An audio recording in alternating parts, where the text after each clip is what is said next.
여러분, 최고급 매트리스가 깔린 엄청 조용한 펜트하우스에서 밤새 불안감에 뒤척이는 사람이 있고요. 네, 있죠. 반대로 언제 목숨을 잃을지 모르는 전쟁터 한가운데서 놀랍도록 평온하게 꿀잠을 자는 사람이 있습니다. 네. 이 둘의 차이가 대체 뭘까요? 글쎄요.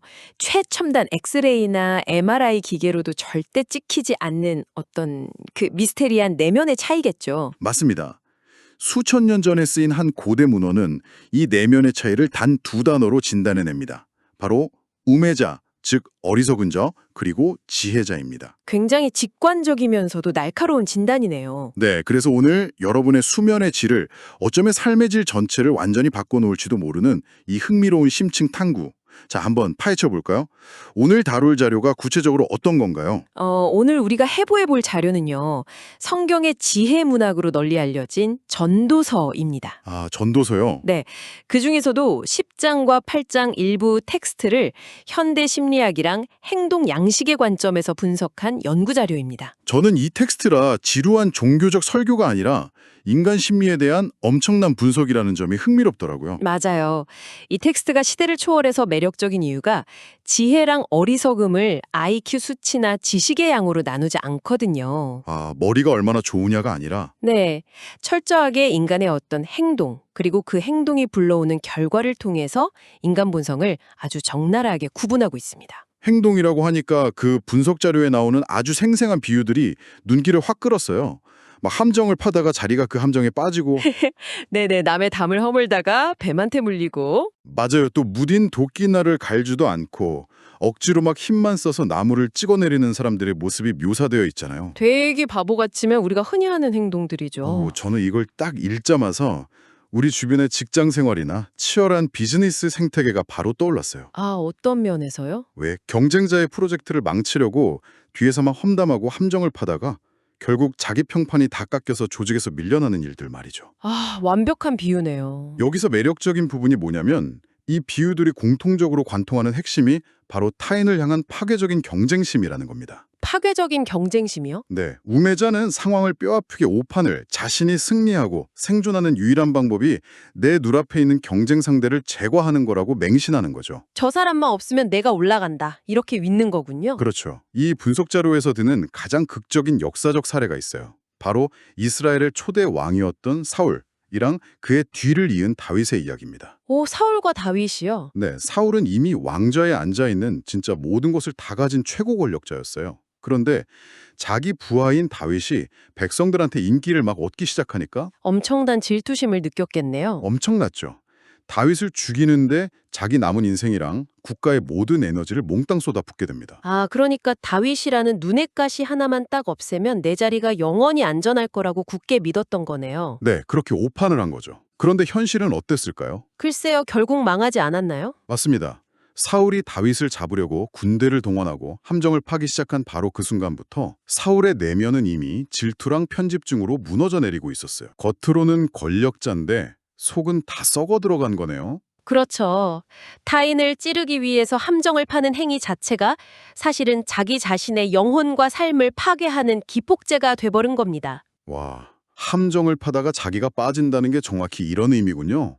그럼 다윗은 어떻게 대응했나요? 반대로 다윗은 자신을 죽이려는 사울한테 맞서서 똑같이 함정을 파거나 맞대응하지 않았어요. 텍스트는 이런 다윗의 모습을 지혜자, 즉 자신에게 주어진 분량에 만족하고 자기 일에 몰두하는 자로 묘사합니다. 잠깐만요. 다윗은 그럼 부당한 공격을 그냥 가만히 당하고만 있었다는 건가요? 그렇게 보일 수도 있죠. 아니, 이게 경쟁이 곧 생존 방식인 현대 자본주의 사회잖아요. 누가 나를 막 공격하면서 치고 올라오는데 주어진 상황에 만족하라거나 남의 담을 허물지 말라는 건 자칫하면 현실에 안주하라는 소리로 들리죠. 네, 도태되거나 포기하라는 뜻으로 들릴 수도 있거든요.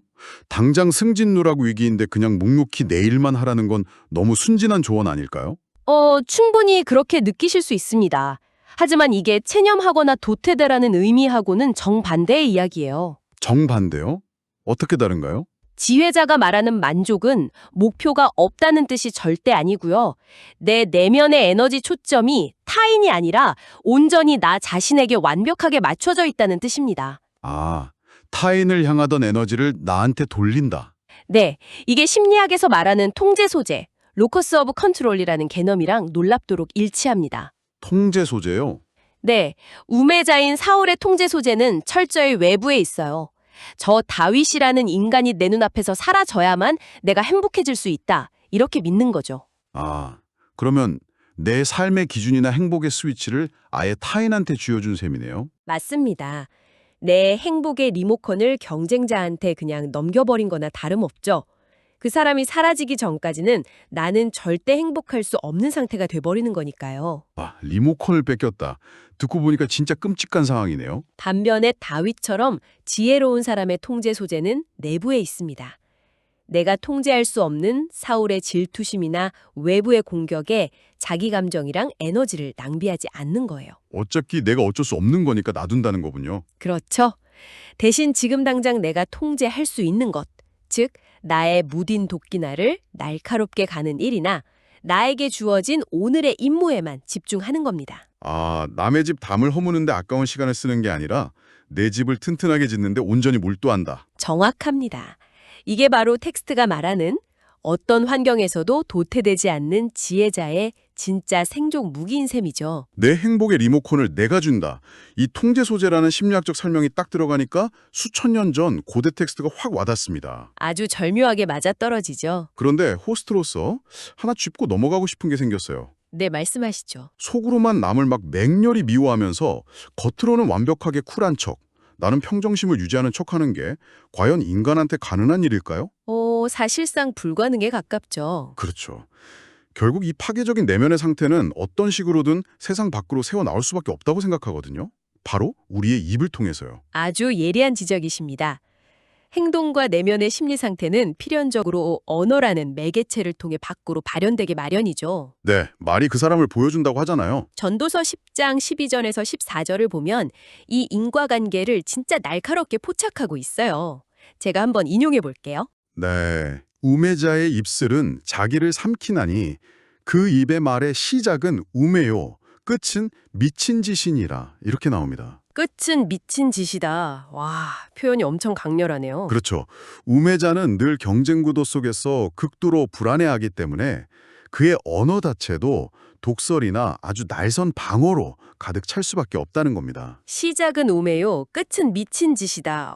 이 구절을 듣자마자 지금 출퇴근길 지하철에서 스마트폰으로 뉴스 기사나 소셜미디어 댓글창을 보시는 여러분의 일상이 딱 떠오르지 않나요? 아, 온라인 댓글창이요? 완벽한 예시네요. 네, 처음엔 그냥 가벼운 비판이나 불만으로 시작했던 글들이 나중에는 논리도 완전히 다 사라지고 그저 누군가를 짓밟아버리기 위한 거의 광기 어린 악플의 폭포로 변해버리는 현상 말이에요. 맞아요. 그런 익명성 뒤의 독설은 보통 상대방을 향해서 쏘는 화살 같잖아요. 네, 상대를 공격하는 거죠. 하지만 이것을 더 큰 그림과 연결해 본다면 사실 그 화살 끝에는 보이지 않는 끈이 달려 있어요. 끈이요? 네, 그래서 화살을 쏜 사람의 영혼까지 가장 먼저 타들어가게 만드는 구조인 겁니다. 입술이 자기를 삼킨다는 그 고대 텍스트의 표현이 현대 온라인 사회의 본질을 완벽하게 꿰뚫고 있는 거죠. 와, 내가 뱉은 독설이 나를 먼저 삼켜버린다. 진짜 소름 돋네요. 내면이 질투랑 불안으로 가득 찼던 사울을 보세요. 죽는 날까지 다윗을 향해서 끊임없이 저주와 분노의 말을 퍼부었거든요. 자기가 쏜 화살에 자기가 타들어간 겁니다. 아, 그렇다면 반대의 경우인 지혜자의 언어는 어떻게 작동하는 건가요? 지혜자의 언어는 완전히 다른 메커니즘을 가집니다. 부드럽고 은혜롭다고 표현되는데요. 자료를 보면 다윗은 쫓기는 도망자 신세였을 때 아주 어두운 동굴 속에서 자기를 죽이려던 사울을 몰래 암살할 수 있는 완벽한 기회를 얻습니다. 네, 유명한 일화죠. 그런데 죽이지 않고 옷자락만 살짝 베고 놓아주잖아요. 심지어 나중에는 사울에게 용서와 포용의 말까지 건넵니다. 놀라운 태도죠. 여기서 정말 흥미로우면서도 아주 큰 의문이 드는 부분이 있어요. 어떤 점이요? 내 상황이 순조로울 때, 다 편안할 때 남한테 은혜로운 말을 건네는 건 사실 누구나 할 수 있습니다. 네, 배부를 땐 다 관대해지죠. 하지만 다윗처럼 너무나 억울하게 쫓기고 있고 당장 내 목숨이 위태로운 극한 상황이잖아요. 이런 상황에서 어떻게 멘탈이 무너지지 않고 자기 언어의 통제권을 유지하면서 포용의 말을 할 수 있는 건가요? 이건 솔직히 인간의 생존 본능 자체를 거스르는 일 아닌가요? 그렇게 보이죠. 단순한 인내심이나 본능을 억제하는 것만으로는 절대 설명할 수 없는 현상입니다. 그럼 대체 비결이 뭔가요? 이걸 제대로 이해하려면 그들이 현실을 인식하는 프레임 자체가 근본적으로 다르다는 걸 아셔야 합니다. 현실을 보는 프레임이요? 네, 분석 자료에 따르면 지혜자는 자신이 겪는 억울한 고난이나 타인의 부당한 공격을 나라는 개인을 향한 악의적인 타격, 이렇게 좁혀서 해석하지 않아요. 나를 공격하는 게 아니다. 그 상황 자체를 자신이 통제할 수 없는 더 거대한 섭리나 세상 흐름의 일부로 객관화하는 능력을 갖추고 있는 겁니다. 그러니까 나를 부당하게 괴롭히는 직장 상사나 원수가 있어도 감정적으로 얽히고 설키는 게 아니라 거리를 두고 줌아웃해서 본다는 건가요? 네, 거대한 삶의 이치 속에서 내려다보는 거죠. 와, 그거 진짜 엄청난 능력이네요. 고대 문헌의 세계관에서는 이것을 하나님의 뜻을 분별하고 현실을 긍정적으로 수용한다고 표현합니다. 현실 수용이요? 상황에 매몰되지 않고 한 단계 위에서 메타인지를 발휘하기 때문에 지금 당장의 위기나 억울함 속에서도 상대를 향해 독서를 뿜어내기보다는 오히려 여유를 가질 수 있는 거예요. 한 발짝 떨어져서 보니까 멘탈이 안 흔들리는 거군요. 맞습니다. 이런 시각으로 무장한 사람은 극한의 갈등 상황에서도 상대를 포용하고 심지어 위로를 주는 말 그대로 언어의 연금술사가 되는 겁니다. 언어의 연금술사. 와, 멋진 표현이네요. 분노와 질투라는 무거운 납덩이를 자기 안에서 녹여내서 위로와 용기라는 황금으로 바꾸어 입 밖으로 내보내는 능력이죠. 상황에 짓눌리지 않고 그 상황을 덮고 있는 더 큰 지붕을 볼 줄 아는 사람이기 때문에 그 연금술이 가능한 거네요. 정확합니다. 자, 그럼 여기서 이 논리의 흐름을 우리의 최종 목적지로 한번 가져가 보겠습니다. 네. 남을 짓밟으려고 평생 함정을 파고 끊임없이 독설과 악플을 뿜어내는 우매자의 삶. 그리고 반대로 자기 도끼나를 묵묵히 갈면서 언어의 연금술사가 된 지혜자의 삶. 이 둘은 최종적으로 어떤 종착지에 도달하게 될까요? 극명하게 갈리겠죠. 전 이 대목을 딱 보면서 우리 현대인들의 가장 고질적인 질병이 바로 이 지점에서 탄생한다는 걸 깨달았습니다. 어떤 질병을 말씀하시는 거죠? 바로 번아웃, 즉 극심한 만성 피로입니다. 번아웃. 현대사회의 핵심 키워드죠. 맞습니다. 모든 행동의 오류와 언어의 파괴성은 결국 삶의 질 추락이라는 아주 혹독한 결과로 이어집니다. 삶의 질이 떨어지는군요. 우매자들의 수고는 제각기 자신을 피곤하게 할 뿐이라 그들은 성읍에 들어갈 줄도 알지 못함이니라. 성읍에 들어갈 줄도 모른다. 길을 잃었다는 건가요? 목적지를 상실했다. 네, 방향을 잃은 거죠. 자기가 왜 이렇게 고생하면서 달려가는지 이유조차 몰라서 피곤하다는 뜻이잖아요. 근데 이 부분은 솔직히 조금 의문이 듭니다. 네, 어떤 부분이요? 현대인들은 오히려 목적의식이 너무 뚜렷해서 병이 나는 거 아닌가요? 목적이 뚜렷하다고요? 내 동기들보다 1년 먼저 승진해야 한다. 아니면 남들보다 더 넓고 좋은 아파트로 이사 가야 한다. 이런 아주 명확하고 절실한 욕망을 향해서 미친 듯이 질주하느라 밤잠을 설치고 피곤한 거잖아요. 목적이 없는 게 아니거든요. 이것은 아주 중요한 질문을 제기합니다. 왜 우리는 목표가 명확한데도 쉬면서조차 피곤한가? 방금 말씀하신 그게 바로 텍스트가 경고하는 가장 치명적인 함정이자 환상이에요. 환상이라고요? 승진이나 직장만이 환상인가요? 스스로에게 한번 물어보십시오. 내가 그렇게 절실하게 쫓고 있는 그 욕망의 주어가 과연 나일까요? 아니면 남일까요? 나의 욕망인지 남의 욕망인지. 네, 프랑스의 철학자 르네 지라르가 갈파한 모방 욕망이라는 개념을 떠올려 보시면 이해가 아주 쉽습니다. 모방 욕망이요?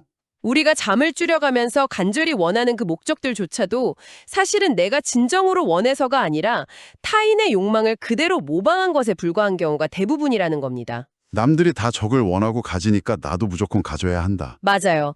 누군가를 밟고 올라서야만 안도감을 느끼는 그 구조 속에 철저히 갇혀서 남의 목표를 내 목표로 착각하는 거죠.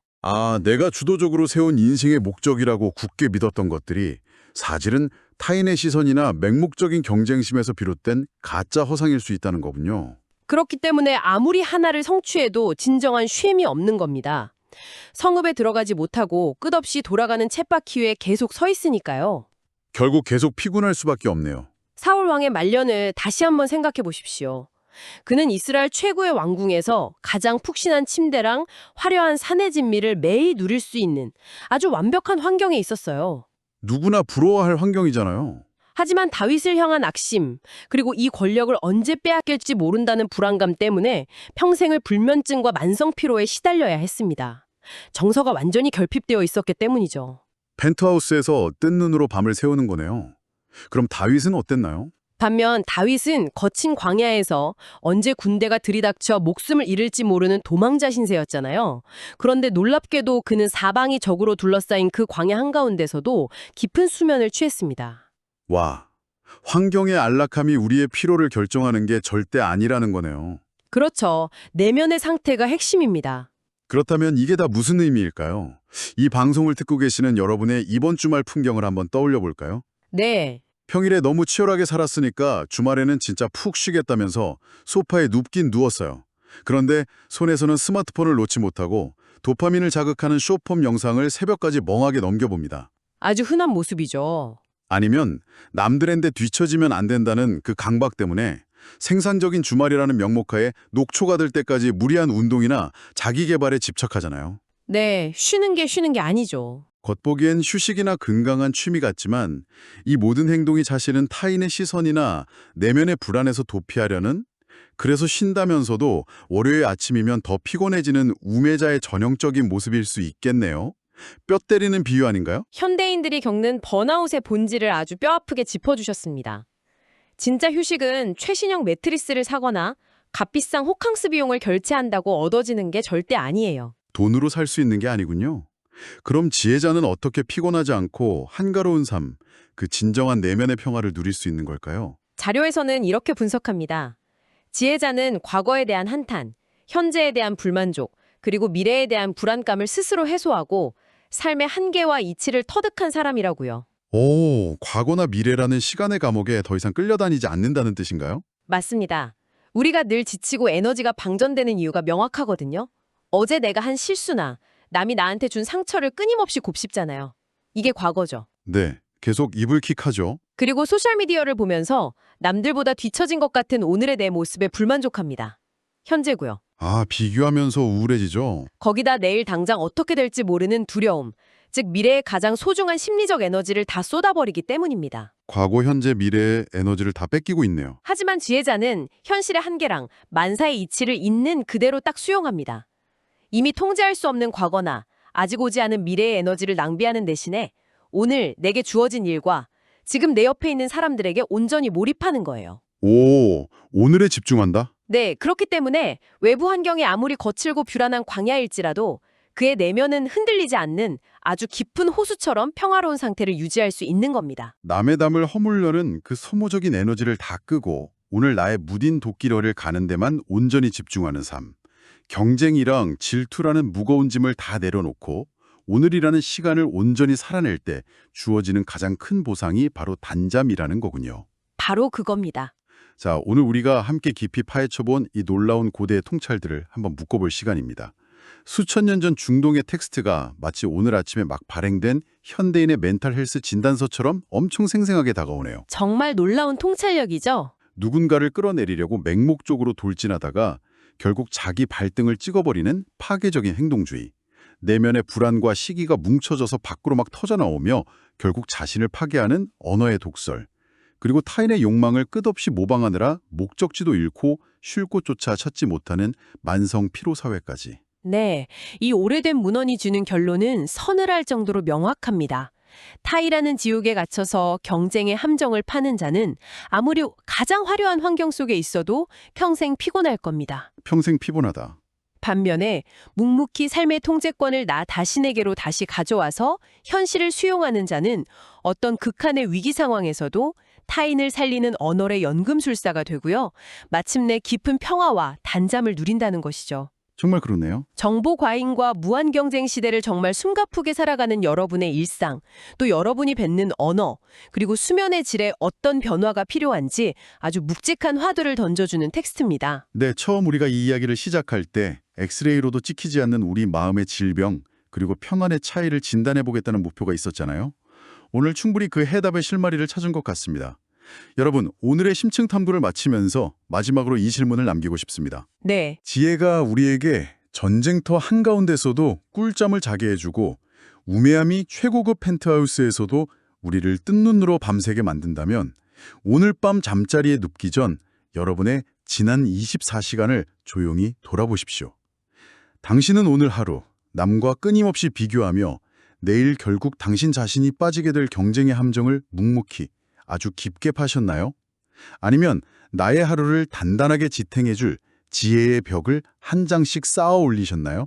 깊이 생각해 볼 문제네요. 이 심층 탐구를 통해 여러분의 삶 속에서 여러분만의 해답을 꼭 찾아보시길 바랍니다. 마음의 평화가 깃든 진정한 단잠을 응원하며 저희는 다음 탐구에서 뵙겠습니다. 감사합니다.